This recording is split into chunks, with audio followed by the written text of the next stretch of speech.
Hello students. तो आज का जो आपका सब्जेक्ट है वो है आरसीसी डिज़ाइन। आरसीसी की फुल फॉर्म होती है रेनफोर्स सीमेंट कंक्रीट। और डिज़ाइन हम इसमें डिज़ाइनिंग करेंगे कि जैसे भी किसी भी स्ट्रक्चर के ऊपर या बिल्डिंग के ऊपर अगर लोड आ रहा है तो उसी लोड के अकॉर्डिंग हम लोग कॉलम की विड्थ, स्लैब की विड्थ, उसकी डेप्थ, स्पैन की लेंथ, स्पैन की विड्थ, उसकी थिकनेस, ठीक है, और उसका फैक्टर ऑफ सेफ्टी, ठीक है, हमारा जो डिज़ाइन है वो इकोनॉमिकल है या नहीं है, वो सारा हम लोग किसमें करेंगे, इसकी डिज़ाइनिंग में। अभी देखो आरसीसी में हम लोग कंक्रीट टेक्नोलॉजी का कुछ पार्ट पढ़ेंगे, ठीक है, डेप्थ में नहीं पढ़ेंगे, लेकिन जितना सफिशिएंट होगा हमारे सिलेबस के लिए उतना ही हम पढ़ेंगे। तो शुरू करते हैं। अभी सबसे पहले इंट्रोडक्शन में देखिए, सबसे पहले है पीपीसी। पीपीसी के हमारा क्या होता है, प्लेन सीमेंट कंक्रीट, ठीक है। तो इसकी जो यूनिट वेट होता है वो होता है 24 किलो न्यूटन पर मीटर क्यूब।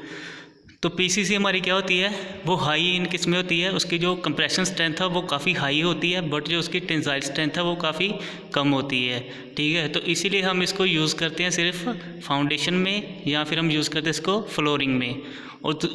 और दूसरी तरफ जो हमारी वो है आरसीसी। आरसीसी का मतलब रेनफोर्स सीमेंट कंक्रीट, ठीक है। अगर हम कंक्रीट के साथ उसमें सरिया डाल दें तो वो हमारी क्या बन जाती है, आरसीसी। तो जो हमारा स्टील है वो क्या होता है, वो टेंशन में हमेशा स्ट्रॉन्ग होता है, और कंक्रीट किस में होती है, हमारी कंप्रेशन में, ठीक है। तो इन दोनों को जब हम मिलाते हैं तो वो टेंशन और कंप्रेशन दोनों में स्ट्रॉन्ग हो जाती है, ठीक है। तो इसीलिए हम क्या करते हैं, जो आरसीसी है वो मेजर कंस्ट्रक्शन वर्क में यूज़ करते हैं, जैसे कि ब्रिज हो गया, कॉलम हो गया, स्लैब, बीम, ठीक है, इसमें यूज़ करते हैं। और इसका जो यूनिट वेट होता है वो होता है 25 किलो न्यूटन पर मीटर क्यूब। आगे हम जैसे हमें कंक्रीट चाहिए होती है, ठीक है, उसके लिए हम अलग अलग तरह से, सबसे पहले हमें कंक्रीट बनाने के लिए क्या चाहिए होता है, पहले सबसे पहले हमें मटेरियल चाहिए होता है, सीमेंट एग्रीगेट्स हैं, ठीक है, इसकी कलेक्शन करते हैं, उसके बाद इनको स्टोर करते हैं, फिर हम इसकी बैचिंग करते हैं, जैसे फाइन एग्रीगेट अलग कर दिए, ठीक है, कोर्स एग्रीगेट अलग कर दिए, फिर इनकी मिक्सिंग करते हैं, ठीक है, फिर इनको प्लेस करते हैं, फिर इनकी क्यूरिंग करते हैं, फिर इनको कम्पैक्ट भी करते हैं, ठीक है, ऐसे इसमें पॉइंट होंगे।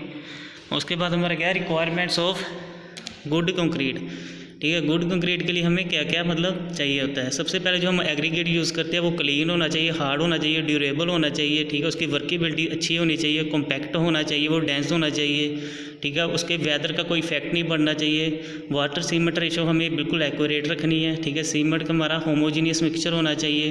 कंक्रीट है जो हमेशा वर्केबल होना चाहिए, ठीक है, फायर रेजिस्टेंस होना चाहिए, इसकी श्रिंकेज मिनिमम होनी चाहिए, ठीक है। ये सारे पॉइंट हैं। इसमें जो ऑर्गेनिक मटेरियल है जैसे साल्ट वगैरह वो पानी में नहीं होने चाहिए, ठीक है। इट शुड बी इम्परमीबल होना चाहिए, मतलब इसमें कोई भी पानी वगैरह हार्ड होने के बाद मतलब सीपेज नहीं होनी चाहिए, ठीक है। और इसकी जो सफिशिएंट क्वांटिटी ऑफ सीमेंट है वो हमें चाहिए, उसके इट शुड भी इकोनॉमिकल होना चाहिए। तो ये सारे पॉइंट थे हमारे गुड कंक्रीट के लिए।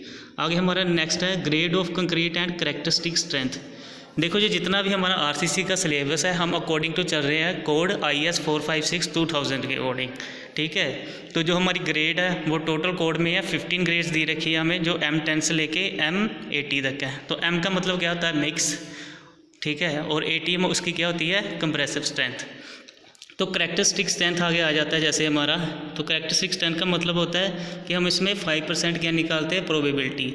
इसमें सिंपल से आपने देखना है कि मान लो एग्जांपल है इसकी, कि मान लो आपने 100 क्यूब बनाया है 25 के, ठीक है, M25 के आपने 100 क्यूब बनाए हैं, और उसमें से उसका आपने जब टेस्ट किया, ठीक है, कंप्रेसिव स्ट्रेंथ उसका टेस्ट किया, तो वो है जो उसमें से 95 क्यूब टेस्ट में पास हो गए, ठीक है, और 5% क्यूब है, जो 5 क्यूब है वो क्या हो गए, टेस्ट में फेल हो गए। तो आपके जो मतलब आपने M25 जो तैयार की है कंक्रीट, ठीक है, क्यूब जो तैयार की है वो बिल्कुल सही है। अगर 95 से मतलब कम हो, ठीक है, जैसे मतलब उसकी जो 5% है, ठीक है, मान लो अगर कंक्रीट है वो 10 ख़राब निकले या 20 ख़राब निकले तो जो आपका टेस्ट क्या होगा, फेल हो जाएगा, ठीक है। तो इसमें क्या होता है, हम कैरेक्टरिस्टिक स्ट्रेंथ निकालते हैं। तो जैसे ये नीचे टेबल दे रखा है, ऑर्डिनरी कंक्रीट है, ठीक है, M10 to M20 है, स्टैंडर्ड है M25 to M55, और हाई स्ट्रेंथ है M60 to M80, ठीक है, और आगे इसकी कैरेक्टरिस्टिक स्ट्रेंथ भी दे रखी है। उसके बाद हमारा नेक्स्ट है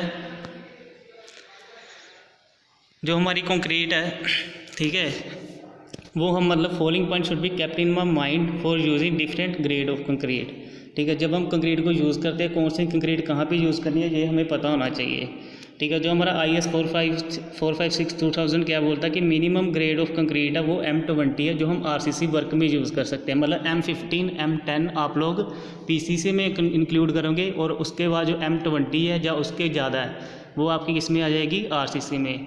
उसके बाद जो M30 है वो आप यूज़ करते हो प्री टेंशनिंग में, और M30 आप लोग यूज़ करते हो पोस्ट टेंशनिंग में, और M40 आप लोग यूज़ करते हो प्री टेंशन में। ठीक है। पोस्ट टेंशनिंग और प्री टेंशनिंग की ये नीचे एग्जांपल दे रखी है। प्री टेंशनिंग का पोस्ट टेंशनिंग का मतलब क्या होता है कि जैसे आपने मान लो कि कोई ब्रिज बना रहे हो, ठीक है, उसके नीचे सपोर्ट ज़्यादा नहीं है, ठीक है, कोई कॉलम नहीं है, कुछ उसके नीचे कोई मतलब कोई सपोर्ट नहीं है, तो आप क्या करते हो उस पर एक वायर डालते हो जिसे हम बोलते हैं टेंडन।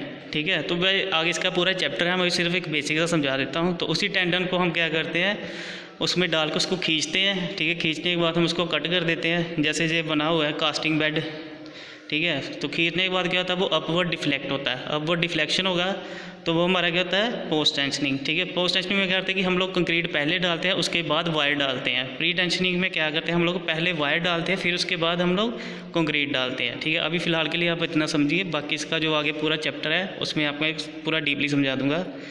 आगे नेक्स्ट इफेक्ट ऑफ स्ट्रेंथ। जैसे जैसे हमारी कंक्रीट पुरानी होती जाती है, उसकी स्ट्रेंथ है जो क्या होती जाती है, इंक्रीज़ हो जाती है। ठीक है। तो हम मोस्टली हम लोग क्या करते हैं 28 डेज़ की स्ट्रेंथ लेके चलते हैं। क्यों? क्योंकि 28 डेज़ में कंक्रीट इतनी स्ट्रेंथ पकड़ लेता है जितनी वो एक साल में पकड़ता है। ठीक है। मतलब 80% जो स्ट्रेंथ है वो कंक्रीट 28 डेज़ में ही पकड़ लेता है। ठीक है। उसके बाद हमारे IS कोड ने मतलब कुछ हमें सीमेंट के कुछ रिवीजन दिए हैं। ठीक है। कुछ सीमेंट ऐड किए हैं, जैसे कि 33 ग्रेड, 43 ग्रेड, 53 ग्रेड। ठीक है। ये सारे सीमेंट है। ठीक है। Pozzolana, Portland, low heat cement, sulphate, hydrophobic cement, Portland pozzolana cement. ठीक है। ये सारे हम लोग ये हमें कोर्ट ने प्रोवाइड किए हुए हैं। ठीक है। जो नया रिवीजन आया है। उसके बाद हमारा नेक्स्ट है एग्रीगेट। जो हमारे एग्रीगेट है वो क्या होना चाहिए, IS 383 के according the nominal size of coarse aggregate should be large as possible but in no case greater than 1/4 of the minimum thickness of the member provided that concrete can be placed around the suitable. ठीक है। जो हमारा nominal size है वो क्या होना चाहिए, वो मतलब हमारी जितनी मान लो आपकी स्लैब की थिकनेस है 40।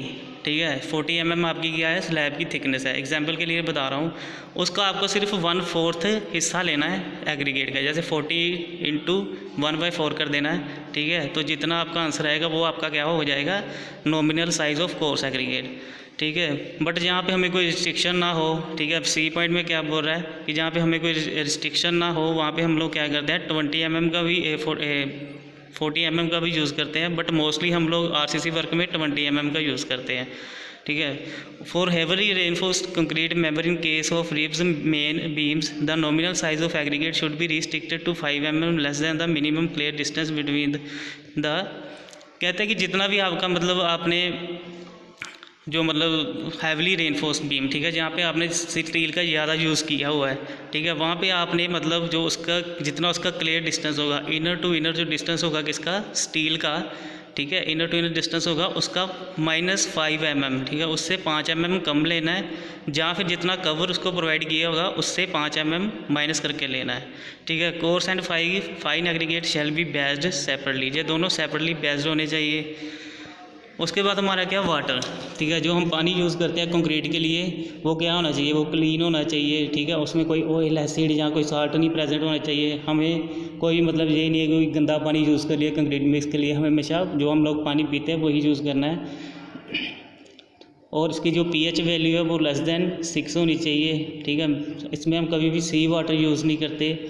ठीक है। उसके बाद आता है एडमिक्सचर। देखो एडमिक्सचर का काम क्या होता है कि ये कंक्रीट को एक्सेलरेट करता है, उसको रिटार्डर करता है, ठीक है, उसकी स्ट्रेंथ को बढ़ाता है। तो जो एडमिक्सचर है वो हमें ऐड करने चाहिए, क्योंकि एडमिक्सचर से कंक्रीट की ड्यूरेबिलिटी का कोई फ़र्क नहीं पड़ता। ठीक है। कोई हार्मफुल कंपाउंड नहीं बनाता और ना ही ये कोई कोर्जन वगैरह रजिस्ट करता है। उसके बाद आता है हमारा एडवांटेजेस ऑफ RCC की एडवांटेजेस क्या है, ठीक है, इसके क्या फ़ायदे हैं। सबसे पहले क्या है कि ये ईजिली हैंडल हो जाता है। ठीक है। इसको हम किसी भी शेप में चेंज कर सकते हैं। इसका मटेरियल हमें ईजिली प्रोवाइड हो जाता है। इससे वेदर इफेक्ट बड़ा कम पड़ता है। फायर रेजिस्टेंस होता है। इसकी जो अपीयरेंस है वो क्या होती है, अच्छी आती है। इम्परमीएबल टू मॉइस्चर है। ठीक है। ये मॉइस्चर को मतलब अब्जॉर्ब नहीं ज़्यादा करता। ठीक है। इस पर कोई भी मतलब कोई आंट वगैरह टर्माइट्स इसके कोई इफेक्ट नहीं डालते, ठीक है। ये कभी भी मतलब सड़ता नहीं है, इस पर कभी जंग नहीं लगती कंक्रीट के ऊपर। अगर हम स्टील और कंक्रीट इकट्ठे यूज़ करते हैं तो ये क्या होता है, टेंशन और कंप्रेशन की स्ट्रेंथ बढ़ाता है।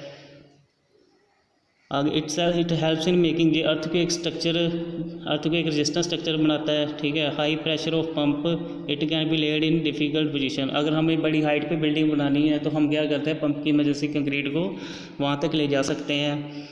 इट इज़ इकोनॉमिकल, ठीक है। ये मतलब काफ़ी इकोनॉमिकल है, ठीक है। ये काफ़ी देर तक चलता है और इसकी कॉस्ट है वो लेस है, ठीक है। उसके बाद आता है लिमिटेशन, इसकी खामियाँ क्या क्या है। इसकी जो इनिशियल कॉस्ट है वो काफ़ी हाई होती है, ठीक है। हमें काफ़ी ज़्यादा मात्रा में मतलब स्टील चाहिए होता है किसी भी स्ट्रक्चर को बनाने के लिए। इसका जो डेड लोड है वो काफ़ी ज़्यादा होता है। स्किल्ड लेबर हमेशा हमें चाहिए होती है आरसीसी कंस्ट्रक्शन के लिए।